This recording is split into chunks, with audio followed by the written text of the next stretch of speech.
خرد کو مائل پرواز کرتا ہوں، خرد کو مائل پرواز کرتا ہوں، جنون عشق کو ہمراز کرتا ہوں، جنون عشق کو ہمراز کرتا ہوں۔ الہی میری عقیدت کی لاج رکھنا، الہی میری عقیدت کی لاج رکھنا، کیونکہ تیرے نام سے آغاز کرتا ہوں۔ السلام علیکم ورحمۃ اللہ وبرکاتہ۔ الحمدللہ الحمدللہ رب العالمین والعاقبۃ للمتقین، اما بعد فاعوذ باللہ من الشیطان الرجیم، بسم اللہ الرحمن الرحیم۔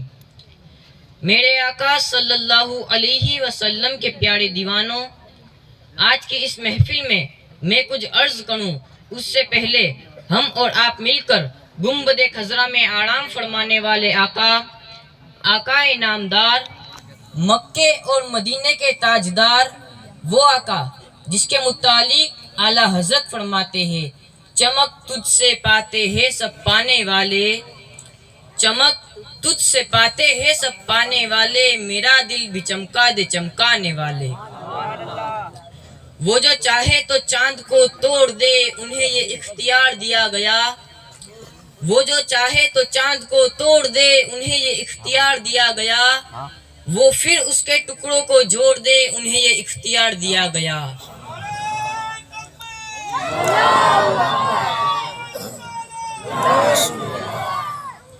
جس طرف اٹھ گئی دم میں دم آ گیا، جس طرف اٹھ گئی دم میں دم آ گیا، اس نگاہ عنایت پہ لاکھوں سلام۔ اس آقا کی بارگاہ میں درود و سلام کی ڈالی پھولوں کی تھالی میں سجا کر بلند آواز سے پڑھیے، اللہم صلی علی سیدنا محمد وعلی آل سیدنا محمد واصحابہ وبارک وسلم۔ میرے آقا صلی اللہ علیہ وسلم کے پیارے دیوانوں، اللہ رب العزت قرآن مجید میں ارشاد فرماتا ہے، ان الصلاۃ تنہا عن الفحشاء والمنکر، یعنی بے شک نماز روکتی ہے برائی اور بے حیائی سے۔ کن لوگوں کو اللہ تعالیٰ کیسے عذاب دیتا ہے؟ آئیے میرے آقا صلی اللہ علیہ وسلم کے پیارے دیوانوں، اللہ کے حبیب ہم سب کے آقا غائب دا نبی ارشاد فرماتے ہیں کہ جب کسی بے نمازی کو اس کی قبر میں رکھا جاتا ہے جس نے نماز نہیں پڑھی، آج یہ بات عام ہے کہ جب نماز کا ذکر ہوتا ہے تو لوگ کہتے ہوئے نظر آتے ہیں کہ علماء تو نمازی کے متعلق بتاتے ہیں، لیکن ایک بات ہمیشہ یاد رکھو، نماز چھوڑ کر کوئی شخص سچا مسلمان ہو ہی نہیں سکتا۔ مسلمان بننے کے لیے نماز ضروری ہے۔ حضور اکرم صلی اللہ علیہ وسلم کے صحابہ کہتے تھے کہ ہم نبی کے دور میں لوگوں کو نماز سے پہچانتے تھے، جو نماز پڑھتا ہے وہ مسلمان ہے، جو نماز نہیں پڑھتا وہ مسلمان نہیں۔ بڑے پیر کی 11ویں کرنے والے لوگ کہتے ہیں کہ ہم غوث پاک کی 11ویں کرتے ہیں، لیکن کبھی سوچا نماز نہیں پڑھتے تو غوث پاک سے قبول کرتے ہیں یا نہیں؟ بے نمازی سے غوث پاک کتنی نفرت کرتے ہیں۔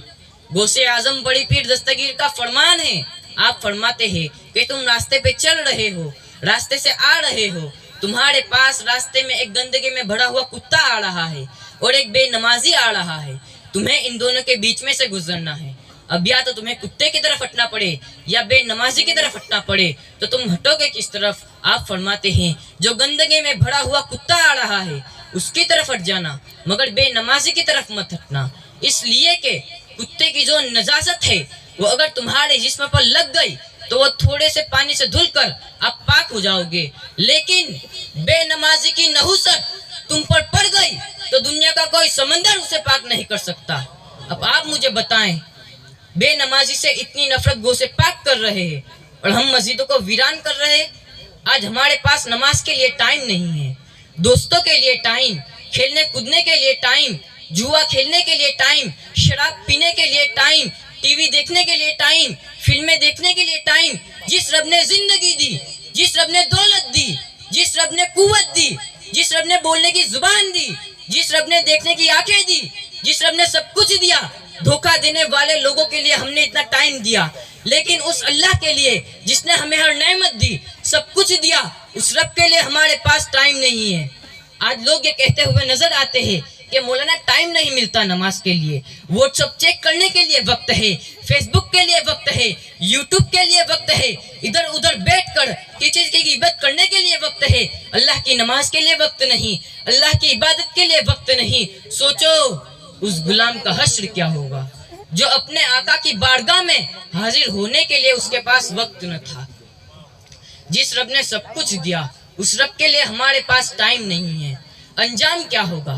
شاید کسی کے دل میں یہ بات اتر جائے اس سے پہلے کہ ہماری نماز جنازہ پڑھی جائے اور موت کا فرشتہ آ کر ہمارے جسم سے ہمارا تعلق توڑ دے، بدل جاؤ، ورنہ پچھتانے کے سوا کچھ ہاتھ نہیں آئے گا۔ یہ بڑے بڑے مکانات، یہ بڑی بڑی کانیں، یہ بڑی بڑی کھیتیاں سب یہیں رہ جائے گی۔ کفن میں کچھ نہیں لے جانا ہے، اعمال کے سوا جو کفن میں لے جانا ہے اس کے لیے ہمارے پاس ٹائم نہیں ہے۔ جو یہیں پڑی رہے گا اس کے لیے ہم دن رات محنت کر رہے ہیں، جھوٹ بول کر مال کما رہے ہیں، ناپ تول میں کمیاں کر رہے ہیں۔ جو سب کچھ چھوڑ کر جانا ہے اس کے لیے اتنی محنت، اور جو قبر میں لے جانا ہے اس کے لیے کوئی محنت نہیں۔ اپنے نبی نے فرمایا اپنی مائیں اور بہنیں بھی خاص توجہ رکھے، یہ مردوں کے لیے نہیں، عورتوں کے لیے اور ہر انسان کے لیے ہے کہ میرے آقا فرماتے ہیں کہ جب بے نمازی کو اس کی قبر میں رکھا جاتا ہے تو 99 سانپ اس کی قبر میں مسلط کر دی جاتے ہیں۔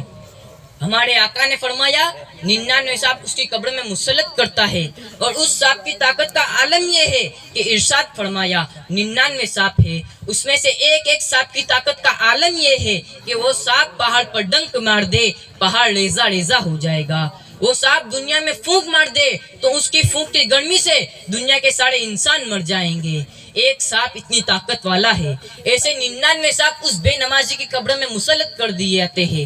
تو جس نے فجر کی نماز نہیں پڑھی ظہر تک وہ سانپ اس کو ڈستا رہے گا، ظہر کی نہیں پڑھی عصر تک وہ سانپ اس کو ڈستا رہے گا، عصر کی نہیں پڑھی مغرب تک وہ سانپ اس کو ڈستا رہے گا، مغرب کی نہیں پڑھی عشاء تک وہ سانپ اس کو ڈستا رہے گا، یہاں تک کہ وہ سانپ اس کو اس وقت تک ڈستا رہے گا جب تک اللہ چاہے گا۔ آپ مجھے بتائیں چھوٹا سا کیڑا ہمیں ڈنک مار دے، چوٹی ہمیں ڈنک مار دے، کتنی تکلیف ہوتی ہے۔ بچھو ہمیں ڈنک مار دے، اللہ نہ کرے یہاں پہ کسی کو بچھو کاٹا ہوگا اس کو پتا ہوگا پورے جسم میں ایک انگار سی ہو جاتی ہے، ایک جلن سی ہو جاتی ہے۔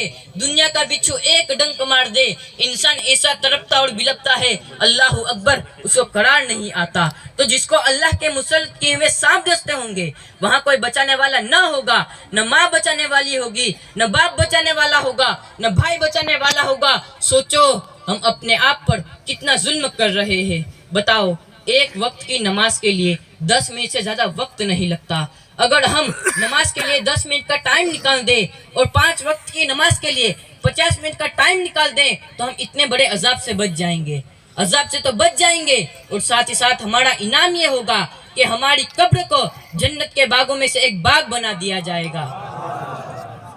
بلکہ حدیث پاک میں یہ آتا ہے کہ جب نماز پڑھنے والوں کو اس کی قبر میں رکھا جاتا ہے تو وہ دیکھتے ہیں کہ سورج غروب ہو رہا ہے، یعنی عصر کا وقت ہو رہا ہے۔ وہ شخص کہتا ہے اے فرشتو ہٹو ہٹو، عصر کا وقت جا رہا ہے، مجھے ابھی عصر کی نماز پڑھ لینے دو۔ وہ فرشتوں کو اللہ کہے گا دیکھتے نہیں میرا بندہ کتنا وفادار ہے، اس کے لیے جنت کا بستر لگا دیا جائے، اس کے لیے جنت کا بستر لگتا ہے۔ وہ شخص دیکھتا ہے اس کے سامنے دلہن اس کی قبر میں موجود ہے، بھائی چھوڑ کر چلے گئے، رشتہ دار چھوڑ کر چلے گئے، سب چھوڑ کر چلے گئے، وہ پریشان تھا، لیکن وہ شخص کہتا ہے اس کے سامنے دلہن اس کی قبر میں موجود ہے۔ وہ کہتا ہے آپ کون ہیں؟ وہ گھونگھٹ اٹھا کر کہتی ہے میں تیری نماز ہوں، جب میرا وقت آتا تھا تو سب کو چھوڑ دیتا تھا، اور تجھے سب نے چھوڑ دیا تو اللہ تعالیٰ نے مجھے تیرا دل بہلانے کے لیے تیری قبر میں بھیجا ہے، اب قیامت تک میں تیرا ساتھ دیتی رہوں گی اور تیرا دل بہلاتی رہوں گی۔ میرے آقا صلی اللہ علیہ وسلم کے پیارے دیوانوں، سفر میں ہو تب بھی نماز پڑھو، گھر پر ہو تب بھی نماز پڑھو، خوشی میں ہو تب بھی نماز پڑھو، غم میں ہو تب بھی نماز پڑھو، اور یاد رکھنا یہ کبھی مت سوچنا کہ وہ میری نماز قبول کرے گا یا نہیں۔ یہ بات دماغ میں سے نکال دو میں ان پڑھ ہوں، جاہل ہوں، وہ میری نماز قبول کرے گا یا نہیں۔ واللہ اس کی بارگاہ میں زبانیں نہیں بلکہ اس کی بارگاہ میں دل کے جذبات دیکھے جاتے ہیں۔ جب کوئی بندہ دل سے جھک جاتا ہے تو ایک ہی سجدے میں اللہ اس کو جنت کی بصارت دے دیتا ہے۔ ایک سجدہ جسے یوں گرا سمجھتا ہے، 1000 سجدوں سے تو دیتا آدمی کو نجات۔ آج کل جہاں مرد نماز سے دور ہے، وہیں پہ اپنی مائیں اور بہنیں بھی دور ہے، اور میری مائیں اور بہنیں کہتی ہے مولوی صاحب ہمیں بچوں کو کھلانا پڑتا ہے، بچوں کی پرورش کرنی پڑتی ہے، مرد تو چھڑے ہیں، ان کو تو کوئی پرابلم نہیں، ہمیں بچے پالنے پڑتے ہیں۔ میں پوچھنا چاہتا ہوں میری بہنوں سے، یہ بتاؤ بچے صرف تمہارے ہی ہے یا سیدہ فاطمہ الزہرا کے بھی تھے؟ چھوٹی سی عمر میں اللہ تعالیٰ نے 5-6 بچوں سے نوازا تھا، ہر بچے کی خدمت کرتی تھی، اس کے باوجود کبھی نماز نہیں چھوٹتی تھی۔ میں آپ کو بتاؤں، اللہ اکبر، آج تو ہر گھر میں جو کہ نل بنے ہوئے ہیں، نلوں میں پانی آتا ہے، اس وقت تو آٹا بھی پیسنا پڑتا تھا، آج کی طرح چکیاں نہیں ہوتی تھی، بلکہ حضرت فاطمہ الزہرا اپنے ہاتھ سے چکی چلاتی تھی۔ اتنے بڑے باپ کی بیٹی ہاتھ سے چکی چلاتی ہے، ان کے بابا سے مالدار کوئی نہیں تھا۔ لوگ کہتے ہیں کہ مالدار باپ کی بیٹیاں بڑی عیش پرست ہوتی ہے، لیکن میں کہتا ہوں مالدار باپ کی بیٹیاں ہر مالدار باپ کی بیٹیاں ایسی نہیں ہوتی۔ واللہ سیدہ فاطمہ الزہرا کے بابا سے مالدار کوئی ہو ہی نہیں سکتا، کیونکہ کسی کا باپ کھیت کا مالک، کسی کا باپ زمین کا مالک، کسی کا باپ گاؤں کا مالک، کسی کا باپ کمپنی کا مالک۔ سیدہ فاطمہ الزہرا کے بابا وہ تھے جن کو اللہ تعالیٰ نے آسمان سے لے کے زمین تک کے ہر حصے کا مالک بنا دیا تھا، یہاں تک کہ ان کو اللہ تعالیٰ نے جنت کا مالک بنا دیا تھا۔ خالق کل نے آپ کو مالک کل بنا دیا، دونوں جہاں ہیں آپ کے قبضوں و اختیار میں۔ ایسے مالدار باپ کی بیٹی، ایسے دولت مند باپ کی بیٹی جس کے بارے میں میرے امام نے کہا، آسماں خاں زمین خاں زمانہ مہمان صاحب کھانا لقب کس کا ہے تیرا تیرا۔ جس کو بھی بھیک ملی ان کے در سے ملی، جس کو بھی جو نعمت ملی اس کے در سے ملی۔ خلق کے حاکم ہو تم، رزق کے قاسم ہو تم سے ملا جو ملا تم پہ کرو رو درود۔ فرشتے جس کے دروازے پر دامن بھرے، انبیاء جس کے دروازے پر نعمتیں پائیں، اللہ اکبر، وہ میرے نبی کی چوکھٹ ہے۔ اللہ اللہ، آپ اندازہ تو کرے، اتنے بڑے باپ کی بیٹی ہاتھ سے چکی چلاتی ہے۔ مولا کائنات فرماتے ہیں کہ فاطمہ کو چکی چلاتے چلاتے ہاتھوں میں چھالے پڑ گئے تھے، جب پانی بھر کر پیٹھ پر مسکیزہ رکھ کر لاتی تھی تو پیٹھ پر مسکیزہ رکھنے کی وجہ سے پیٹھ پر مسکیزے کے کالے نشان پڑ گئے تھے۔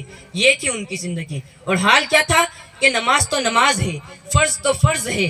حال یہ تھا کہ جب عشاء کی نماز پڑھتی تو ایک ہی سجدے میں پوری رات گزار دیتی تھی، اور جب صبح ہوتی تو رب کی بارگاہ میں جو یہ فریاد کرتی کہ اے مولا، تو نے اتنی چھوٹی رات بنائی کہ تیری بندی فاطمہ دل کھول کے سجدہ بھی نہیں کر سکی، کوئی رات اتنی بڑی دے دے کہ تیری بندی فاطمہ دل کھول کے سجدہ کر سکے۔ سیدہ فاطمہ کو عبادت کے لیے راتیں چھوٹی پڑتی ہے، اور اپنی مائیں اور بہنیں کو سیریل دیکھنے کے لیے راتیں چھوٹی پڑتی ہے، فلمیں دیکھنے کے لیے راتیں چھوٹی پڑتی ہے، بے پردہ گھومنے کے لیے راتیں چھوٹی پڑتی ہے۔ اب غور تو کرے، ہم جہنم خرید رہے ہیں۔ میرے آقا صلی اللہ علیہ وسلم کے پیارے دیوانوں، خداڑا اپنی عورتوں کو سدھارنے کی کوشش کرے، دین مصطفیٰ کی طرف لاؤ، تب جا کے تمہاری دنیا سنور جائے گی اور آخرت بھی سنور جائے گی، تب جا کے تمہارا گھر جنت کا نمونہ بن جائے گا۔ میرے آقا صلی اللہ علیہ وسلم کے پیارے دیوانوں، امام حسین نے آخری وقت میں بھی نماز نہیں چھوڑی تھی۔